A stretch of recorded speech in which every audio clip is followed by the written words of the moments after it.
చూసుకుంటే ఒక పక్క అమరావతి నిర్మాణానికి, పోలవరం నిర్మాణానికి, ఆఖరికి గ్రామీణ స్థాయిలో రోడ్లకి, డ్రైన్లకి, ఇరిగేషన్ డిపార్ట్మెంట్కి ప్రతి ఒక్కటి కూడా అభివృద్ధి కార్యక్రమాలు ఒకవైపు, సంక్షేమ కార్యక్రమాలు ఒకవైపు నుంచి మనం చేసుకుంటూ ప్రజలు కూడా ప్రశాంతంగా ఉండే పరిస్థితి నుంచి ప్రశాంతంగా ఉన్నారు. ఎందుకని చెప్తున్నానంటే ఇంతకుముందు లాస్ట్ 19 to 24 అండి, ఎవరైనా ఒక ఇద్దరు కూర్చొని మాట్లాడుకోవాలనుకుంటున్నప్పుడు ఏం మాట్లాడుకునేవారు తెలుసా?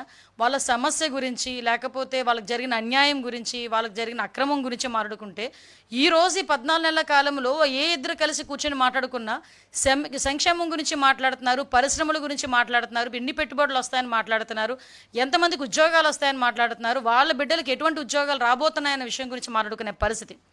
దీన్నంతటినీ చూసి ఓవరాల్గా చెప్పాలంటే ఈరోజు ఒక ఎదురుదాడి చేసే ప్రయత్నం చేస్తున్నారు.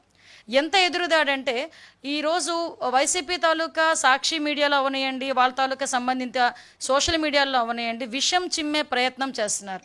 ఆ విషయం కూడా ఎలాంటి ప్రయత్నం చేస్తున్నారంటే, మీరు నిజంగా వాస్తవాలుగా ఉన్నట్టు కనుక మీరు మాకు ప్రొజెక్ట్ చేస్తే డెఫినెట్గా దాని మీద మేము ఏం యాక్షన్ తీసుకోవాలా, లేకపోతే మేము ఎలా సర్దిద్దుకోవాలన్న విషయం మీద మేమైతే దృష్టి పెట్టేవాళ్ళమే. కానీ ఈరోజు పరిస్థితి ఏమవుతుందంటే అవాస్తవాల్ని